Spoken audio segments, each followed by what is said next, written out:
Hey, everybody, Kevin here with Pursuing Pixels, and welcome back to another edition of Save It for the Cast, and you know the drill by now. I'm going to be kicking the ball over this week. It's just going to be John and I for a little video game chit-chat, little board game chit-chat as well, I guess. But yeah, talking about that recent Ohio trip I went on with some friends, and both John and I needing to cut back on the drinking a little bit. Not that we're like, booze alcoholics or anything, but on the trip definitely was leaning in that direction a little bit. But yeah, talk about a little Mario Kart. Talk about how when I was getting back home from the trip, I was getting a little bit lazy on the podcast editing, which is why the 1 week the episode came out on Tuesday. Dig into a few other games, Wild Frost, Solitarica, Jubilee, a little more Frog and Undergrave as well. Just kind of bouncing things back and forth between John and I. But yeah, as per usual, I want to talk about a few of the games that I've been playing, or I should say streaming as of late, although one of them I didn't stream here. But yeah, I just wanted to give a little love to a few of the games that I've been streaming, and one game, like I said, that I didn't get a chance to stream just yet, although I hope to at some point. But the first game I want to give a shout out to is a game called Nautical Survival. I think during the stream I kept calling it Nautical Survivor because it's another one of those games that's very heavily inspired by Vampire Survivors, although this is probably my favorite iteration on that formula yet. Even more so than Vampire Survivors. I'm not the hugest fan of that game. It's not that I don't like it. I definitely got kind of sucked in a little bit when I fired it up on Game Pass for a few sessions, but yeah, this Nautical Survival is developed by Iden Ruse, and they've been kind of like messaging me here and there like, hey, I got a new update to the demo, and I've been a pretty big fan of a handful of their games in the past that I've played some stuff that they've done for game jams on Itch.io. I think Quetzalcoatl is one that I really enjoyed, and then this other game called 9111 that they developed with a few other developers, I guess, or artists, whatever combination. But this game, Nautical Survival, actually really reminds me a lot of that art style, and even a little bit of the gameplay, although it's totally different. In that game, you were controlling like a bunch of different things at once. In this game, you're playing like as like a fisherman or some series of like boating people, and then you start out with just one character on your ship, and then you get to pick from like one or two different weapons as that character, and it's like a roguelike kind of progression. You start out, there's like a lighthouse in the middle on this island, and then they're like a pretty small playable area, although you can go outside of that visible area, and then there's just like a small, you kind of go into like the dark abyss, and then there's like a small little circle around where you're at, but you can't really see anything else unless you unlock different characters or add different characters to your ship along the run that allow you to give you the ability. For example, you can upgrade each of the characters, and at one point one of them allows you to see little X's on the screen outside of the visible field of view, but then also throughout the run you can spend money, and pretty quickly, it's pretty cheap right off the bat, to expand that field of view. And then as you keep expanding things, you unlock new islands that you can buy new upgrades at, or new weapons, and you're also getting new stuff like that just from leveling up. And again, the art style is just, all right, I guess I didn't really talk about that all that much, other than I compared it to that 9111 game, but the art style is just so amazing. It's so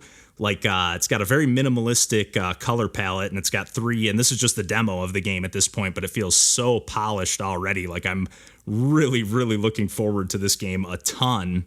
It's got this really great, just like blue and yellow main palette, and then there's like an Arctic and a tropical palette. That tropical one still has kind of like a blue and yellow, more of like a greenish turquoise, kind of similar to In Other Waters, actually almost identical to that color palette.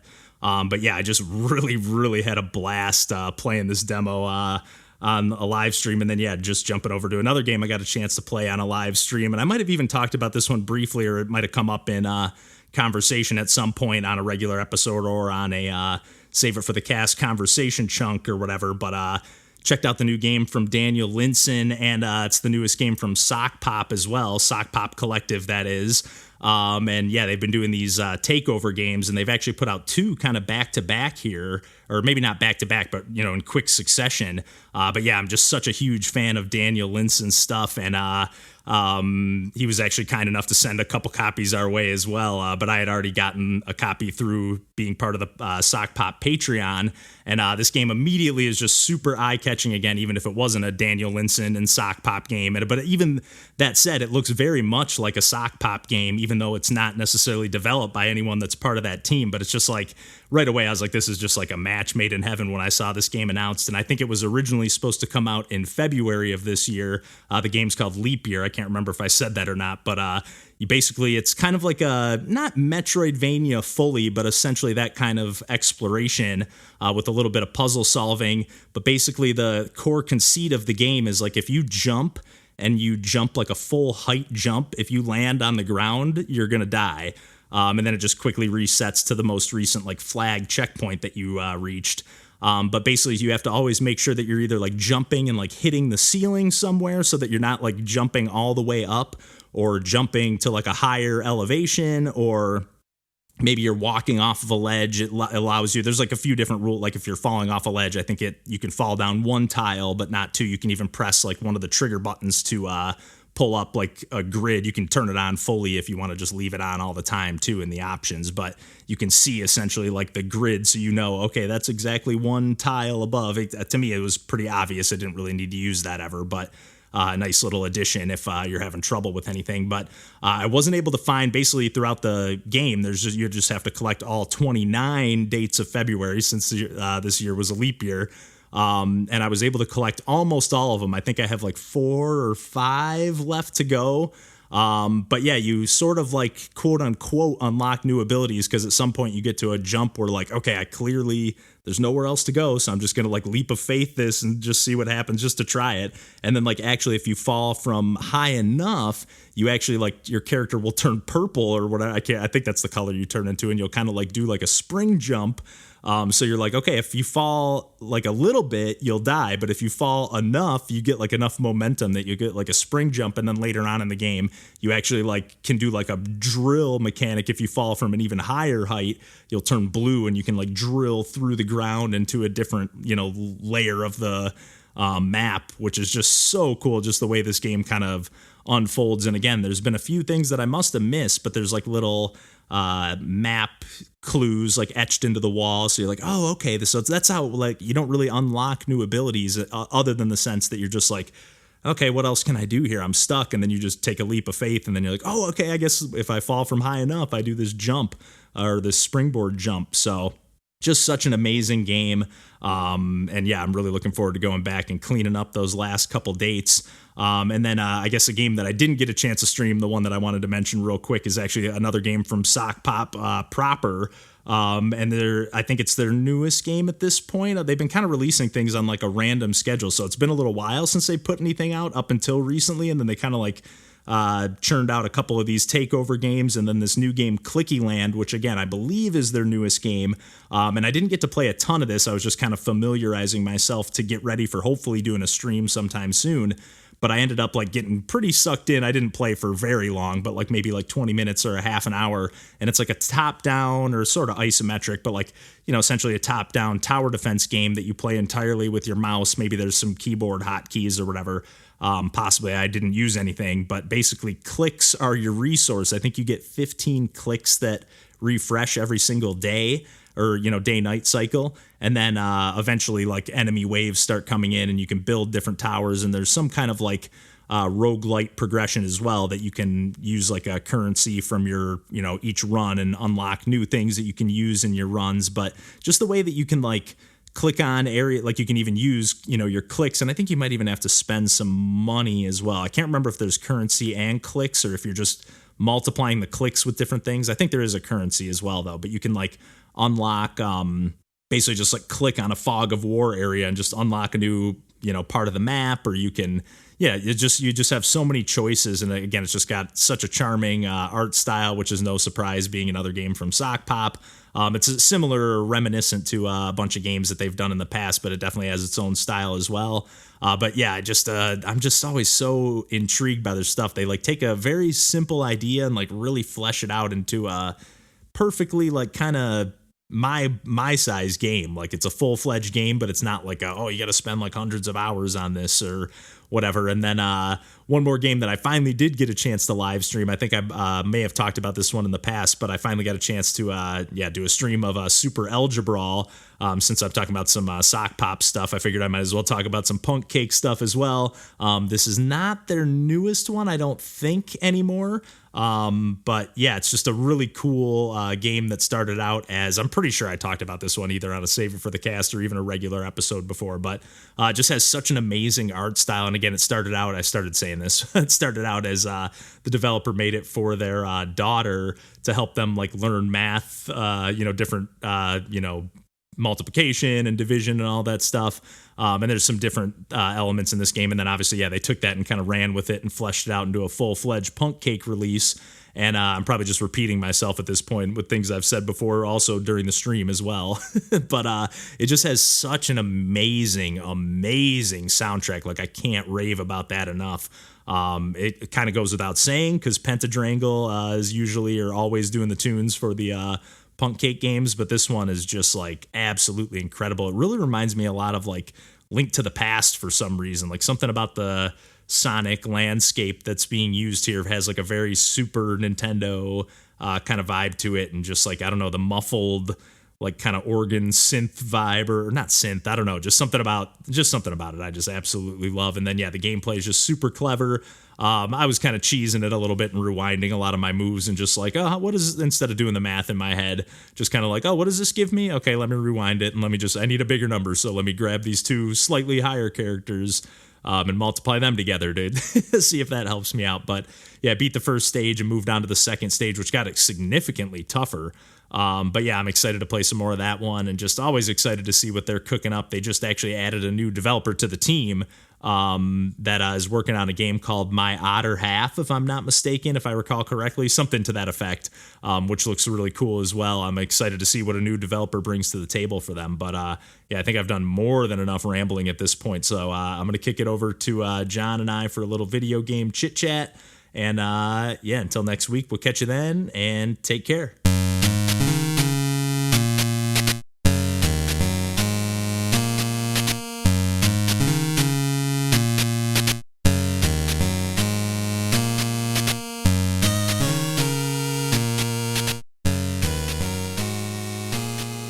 I'm trying to do that literally today. I was like, you know what? I don't really need to be drinking right now at all.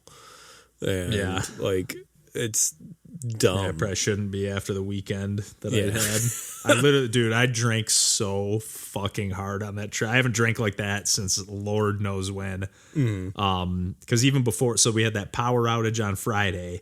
So I would leave at noon normally on Friday, or like maybe 1. And so I was planning on like leaving around 12:30 for the trip, like getting to their place by like 1 and rolling out. And then the power went out, so we left work around like 10:15 or so. And they're like, hey, half the people who left were like, let's all go out to like the diner. Who's serving booze right now? And I was like, oh my God, let's go. So I was like, got it like, because I was like, I'm not the one driving to Hocking Hills. I was carpooling with some friends. So I was like, all right, I'll get a drink with you guys and get some breakfast or lunch or whatever. And then like, it was the one girl's birthday the day before. So after that, they were like, that we had some more time. I had more time to kill. So she was like, guys want to go out for one more drink real quick? And I was like, all right, I'll go with you guys. And then like my one friend texted and was like, hey, we're going to be another hour and a half, so take your time. So I was like, all right, I'll just keep hanging with you guys. And then met up with them, drove all the way down there. And then, yeah, we just were drinking like crazy. Like we did this one. Apparently they've done this before. We did like a race in Mario Kart where they did it all bombs were the only items, and then every time you got hit with a bomb, you had to put your controller down and do an Irish car bomb. Jesus. And then pick it back up. Now we did really mini Irish car bombs. I don't know how they did it in the past. But and then we only did it, and this time we didn't do that. We only did it with the all bombs on one race. Otherwise, we were just doing it like we were playing that way, but only with all the regular items on. But we did it one race, and then of course, like everybody picks their course that they want to pick, and it just picks random. And of course, it was fucking Baby Park, so it was just like bombs everywhere. So I got bombed, and I had already done one, and I got bombed on that one, and I did my bomb, and I just like, because everyone kept having connection errors, like communication errors. So I was just like, oh, whoops, I got communication error, guys. I'm out after that one. Yeah. So I was like, there's no way I could do another fucking bomb, man. And I'm only halfway done with this race. Jesus. Oh my god! And we weren't like dropping it in, like they were like pre-made and mixed or whatever. So it was basically like a shot and a half, but still, it was still boo, and we were drinking on top of that. So yeah, good god, man, my good lord, yeah, I have not done that in a while. We were doing shots left and right. I don't even remember. And we were doing this like plantation rum that's like 69%. It was ridiculous. I'm glad you made it back. Yeah, seriously. I really kind of don't feel that bad, to be honest. I did like kind of for the first day, I was pretty exhausted. And like I said, I was like half-assing editing the podcast. Like I was like, okay, I'm only like, and it's the fucking longest episode too. It's just me and Randall, but we talked for like 55 minutes. I was like, oh my God. Well, we will not do that today because I don't have that much content. And neither do I. Yeah, and I was like, oh man, I was like, thank God it's only two of us, because goodness, it'd be so much long, like not quite triple the time, Mm-hmm. It's not like, double for each person, but it still like definitely takes a significant amount of extra time for each person that's in the episode. Oh yeah.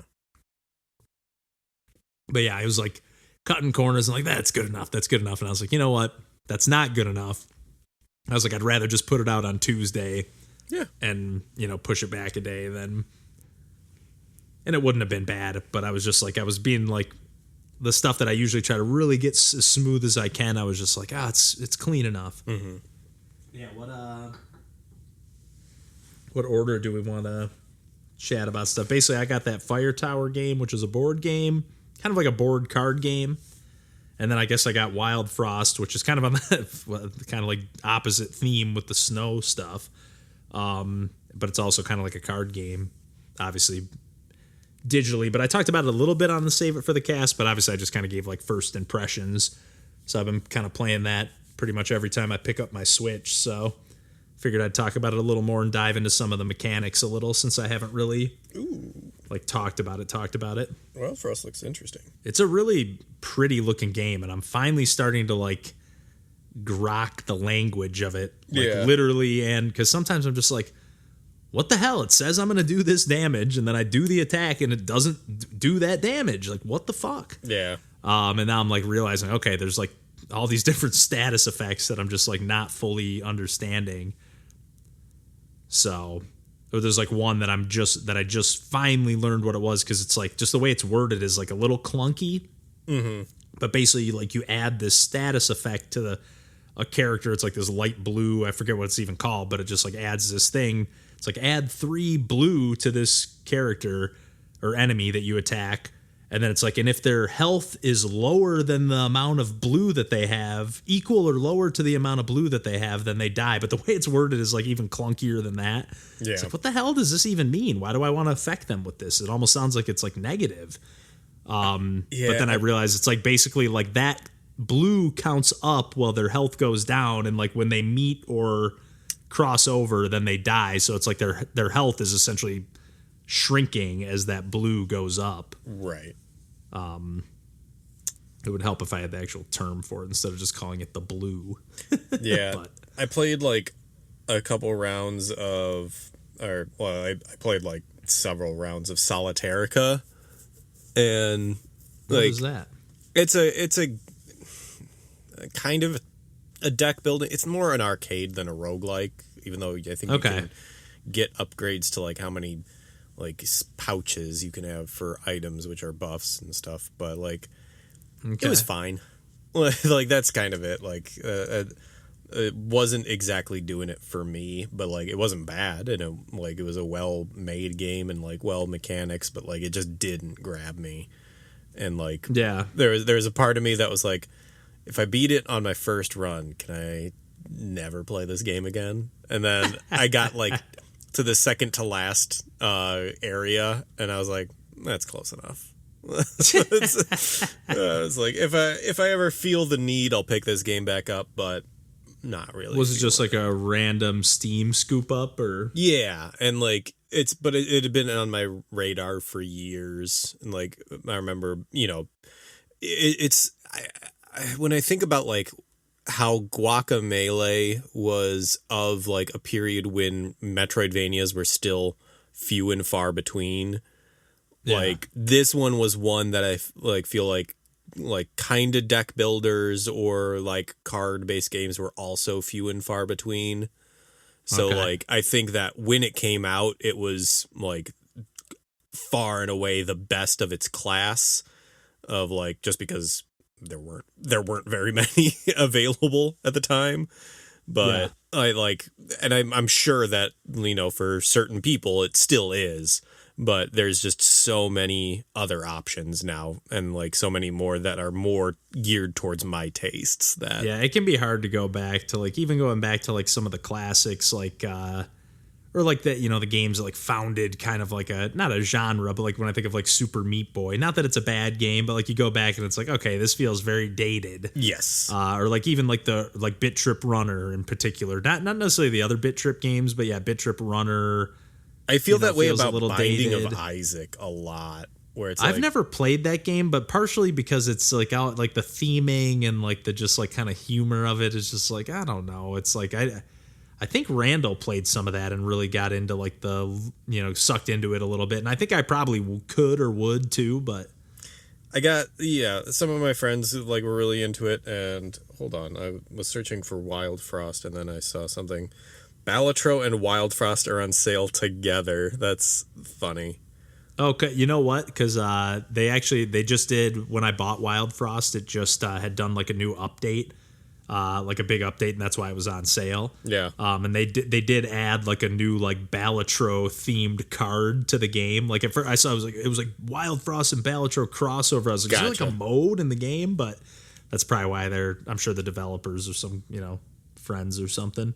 Or just, people in the same genre trying to get eyes on it. Crossbreed their games. Yeah. So. Dude, let me just play for a quick second. I just bought this game, Jubilee, and I have never been so juiced by, well, I shouldn't say never, but I haven't been this juiced by the opening like title screen music of a game in so long. This just seems very up your alley. It was like very Dreamcasty. 2D platformer? Yeah. Jesus. Talk about Super Meat Boy.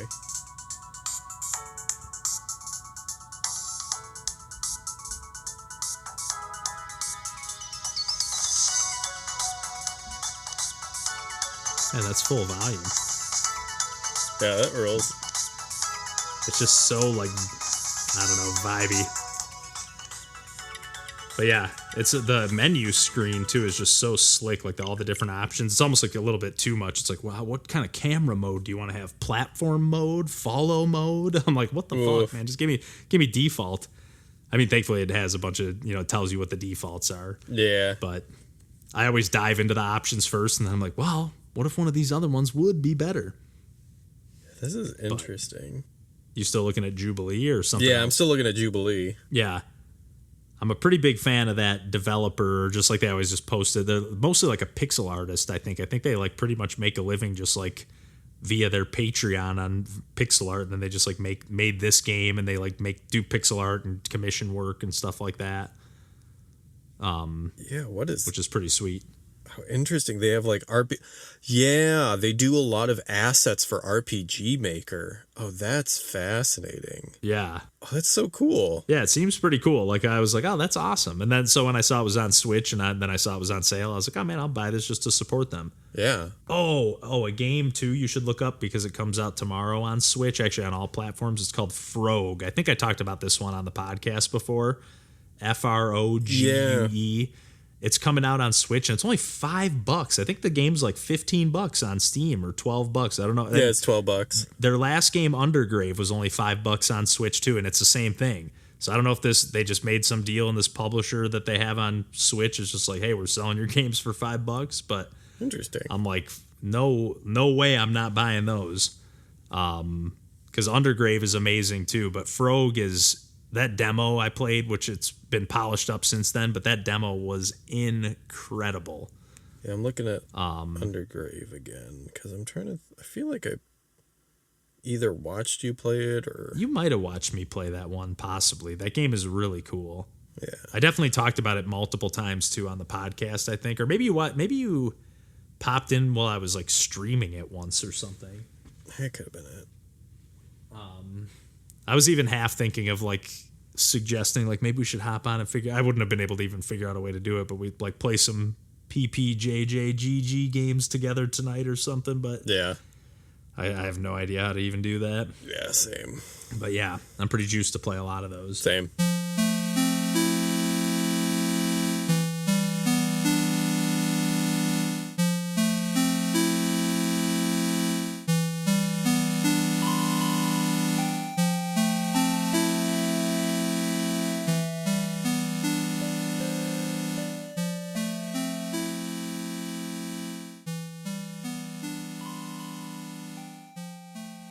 Nice to know you. Goodbye. Incubus, not a bad band. No, but we were at Crawford's for like one of the like finals games, and there's a song that was on the radio, and I was like, I know this is an Incubus song, specifically because of the snare. And like then the vocals started and I was like, I don't know this song. Like this is very clearly Incubus, but I'm like, I do not know this song. Never figured out what it was. They've still been cranking stuff out, man. Yeah.